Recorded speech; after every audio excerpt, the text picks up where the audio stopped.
Welcome to Wayne's Old Time Radio Page channel. I'm Wayne, your host. These programs are brought to you by support of our listeners. You can give your support at Patreon or PayPal, either one. There's clickable links in the description below. Thanks for your support and enjoy the shows. From Hollywood, it's time now for... Johnny Dollar. Lieutenant Barry here. Oh, hi, Lieutenant. You're stepping on toes, Johnny boy.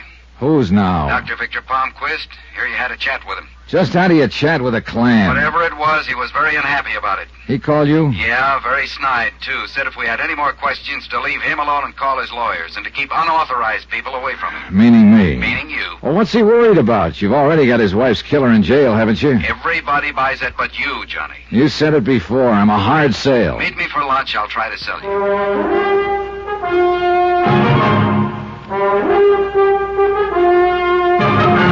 Tonight, and every weekday night, Bob Bailey in the transcribed adventures of the man with the action-packed expense account, America's fabulous freelance insurance investigator. Yours truly, Johnny Dollar.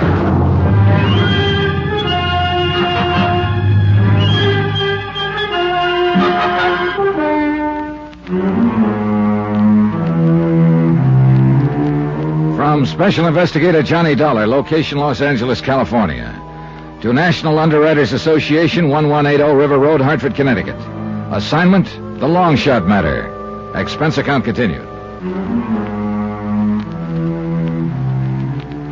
Item 3, $1 even. Taxi to the Barclay for lunch with Lieutenant Barry. But let me backtrack for a minute. Coming down in the hotel elevator, I kept thinking over what the lieutenant had said, and I disagreed completely. I wasn't a hard sale. It's just that I wasn't an early sale. There were too many angles to the death of Mrs. Palmsquist, too many things I didn't know yet. I got proof of that the minute I stepped outside the hotel. The white-cab sedan parked directly across the street contained a real interesting combination of people. Eric Palmsquist, the doctor's son, and Steffi Lund, the doctor's nurse. The moment they saw me, they did what every amateur sleuth does. They drove away as fast as possible, thereby becoming just as conspicuous as a second nose. By the time I reached the Barclay, Lieutenant Barry had ordered for both of us. You don't like it, order something else, but it's the best they got. Matter of fact, it looks pretty good. Now, as I was saying... Yeah. So, Palmsquist nurse and his kid are an item. You waiting for me to look impressed? You get up out of the wrong side this morning, Lieutenant. Look, I don't like the smell of this deal any more than you do, but what does it all add up to? You're sent out here to look into a possible killing. Which happens. Victim, Mrs. Palmsquist. So, an ex-convict sits in a cell accused of the murder. The accuser and witness, the dead woman's husband. The con insists he's been framed, that the husband is the killer.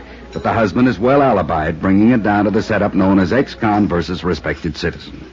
You know there's more to it than that. Don't give me lessons, Johnny. Do you think you've come up with one thing we don't already know about? I got checkouts going on the doctor, his nurse, his son, everybody within shooting distance of this thing. Don't get any ideas we're asleep down at the hall. All right. Give me a little fill, huh? Who? Palmsquist's nurse, Steffi Lund. Nice kid, never been in trouble. At least we couldn't find any. What about the boy, Eric Palmsquist? Typical rich doctor's son. Kind of wild, sensitive, gambles, but Papa can afford it. Also hits the booze too much for a kid that young. What about the doctor's alibi, Laura Considine? Yeah, knew I should have skipped that one. Your eyes look like they're whistling. Isn't it awful? At my age, too.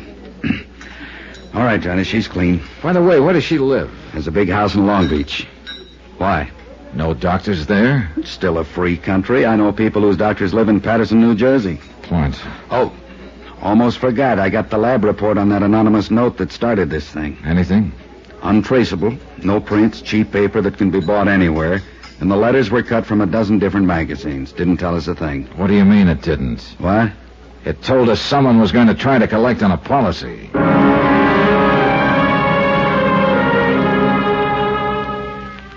We knocked it around a little while longer, getting no place in particular. Then suddenly I was being paged for a telephone call. Barry's raised eyebrows were eloquent.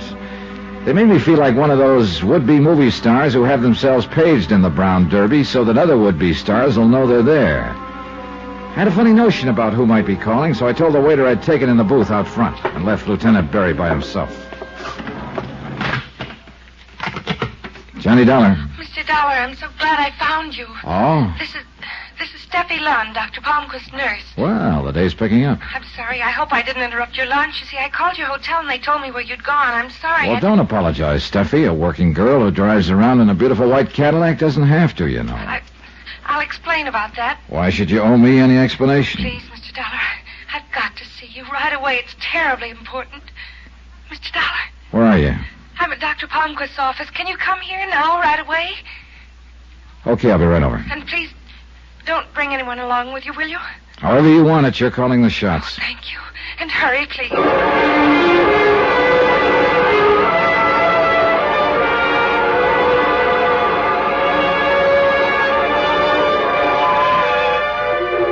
Expense account item 4, citation for speeding, $25. The carbon copy reads 63 miles per hour in a 35 zone. You ever tried to talk an LA-type cop out of a ticket? It's ridiculous. He's always a big, good-looking guy who listens seriously while you alibi, but never stops writing. Then he smiles, calls you sir, and hands you the ticket. I couldn't beef about it, though. 2 reasons. 1, I deserved it. And 2, if I hadn't been stopped, I'd never have realized I was being tailed. Because the tail knew what he was doing. A heavy-set, thuggy-looking fellow in a black 51 sedan. He circled the block twice while I was getting the ticket. Was right back on me as I started out again. He was still there as I pulled up in front of Dr. Palmsquist's office. But he was smart enough to ride on by without even looking at me. I waited to see if he'd come around the block again. He didn't.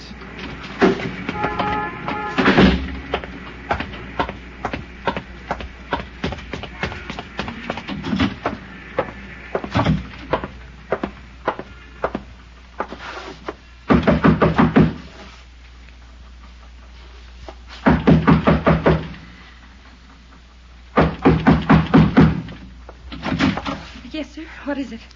What? What do you want? Well, now, that's a switch. When you called me a few minutes ago, you said... No, you're mistaken. I didn't Oh, call now, you. wait just a minute. I didn't call you. Don't Her you words were understand? I deliberate, didn't call emphatic, you. but her eyes were suddenly doing the real talking, signaling desperately into the room behind her, trying to tell me that she wasn't alone. But I wasn't the only one who caught the signal. Get away from the door, Steffi. Come in, you. Did you hear me? I said come in. Eric, please. Hello, Eric. What seems to be the trouble around here? That's far enough. Oh, now, come on. Why don't you put that thing down? Your family's had enough misery with 38s. Darling, do what he says. Why did you call him, Steffi? Why? Because somebody's got to help you because of what you're going through and what it's doing to you. Eric, I can't stand any more of it. You're half out of your mind with fear. Now listen to him, Eric. Maybe he can You help. think he can help? You think anybody can? One thing's sure. That gun's not going to help you any. Come on now, kid, put it down. No, because nobody tells me what to do. Not when I've got a gun. They're afraid to. That's right. They're afraid to. You're both afraid, aren't you? It's nice. It's nice for somebody else to be afraid. I like that. I really like that. He wasn't even looking at us anymore, just somewhere off into space. Somehow, Steffi sensed that I was waiting for a chance to grab his gun and motioned for me not to. And suddenly I remembered where I'd seen that lost, empty look before. Mrs. Palmsquist, Eric's mother. She'd had her share of that look the day she died. Mr. Dollar, help me with him, please. I picked him up, put him on the couch. He had that terrible whiteness that a deep faint brings, and Steffi didn't waste any time. She loosened his collar, shoved his head forward. In a few minutes, he shuddered once, came to, took a deep breath. We made him comfortable on the couch, but you could see that it had been a rough trip for him. He was conscious, but he didn't have the strength to open his eyes. Steffi just stared at him. He'll be all right now. What's wrong with him, Steffi? Why that thing that just happened? You want the technical name? Circulatory lability. Sound impressive. Talk layman, huh? A form of extreme hypertension. Nerves. Enough to make him faint like that from anger, from fear. It's a lovely thing for a man to go through, isn't it? Well, that calls for a different kind of medicine, doesn't it? Analysis with a psychiatrist. He's in it now. Only with Eric, it's going to take a long time. Maybe a very long time. But A kid like that? How? Why? Fear. Overpowering, petrifying fear. Of what? His father. Of Dr. Palmsquist? Yes. The nice Dr. Palmsquist. The gentle, quiet healer. My employer. My father-in-law. You and Eric are married? Tijuana 6 weeks ago. Eric is 25 years old, Mr. Dollar, and he's so afraid of his father we're still keeping the marriage a secret. Why, Steffi? Why is he so afraid of Palmsquist? His analyst hasn't been able to get through to that. You expect me to? Well, somebody better. Why did you say that? Because he waved that gun around very convincingly for a scared kid. He never would have fired. Don't you understand? He's so frightened he couldn't have made himself do it. I hope you're right.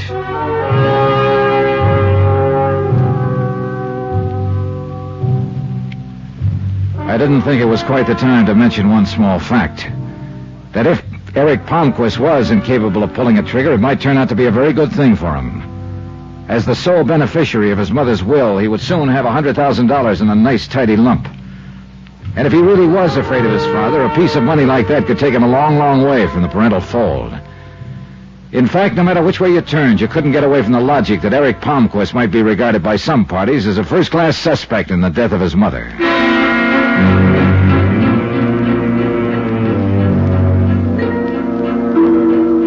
Steffi was still pretty much upset when I finally left her, and I must admit that my own mind wasn't exactly at ease. Hoping that the fresh air would help to clear my thoughts, I took my time driving back, and it must have been nearly an hour later when I pulled into the subterranean garage of my hotel. I guess I was thinking too hard about what had just happened. In any case, I wasn't quick enough. Just as I passed one of the garage's big concrete pillars, a figure stepped out from behind it, brought the business end of a Colt banging down on my head. The ground climbed up and got me, but not before I had a look at him. My heavy-set, thuggy-looking friend who tailed me earlier in the day. He could talk, too. You're in the wrong town, punk. Take the hint. I took the hint. I passed out.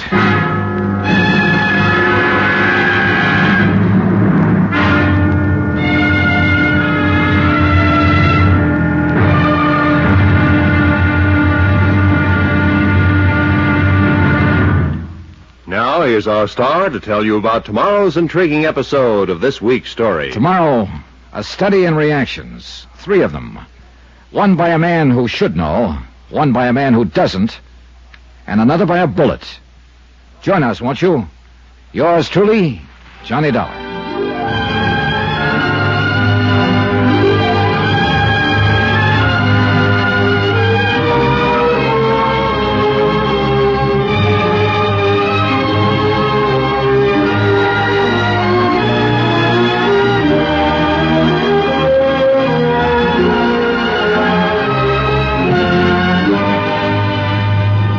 Yours truly, Johnny Dollar, starring Bob Bailey, is transcribed in Hollywood. Written by Tony Barrett, it is produced and directed by Jack Johnstone. Be sure to join us tomorrow night, same time and station, for the next exciting episode of Yours truly, Johnny Dollar. Roy Rowan speaking.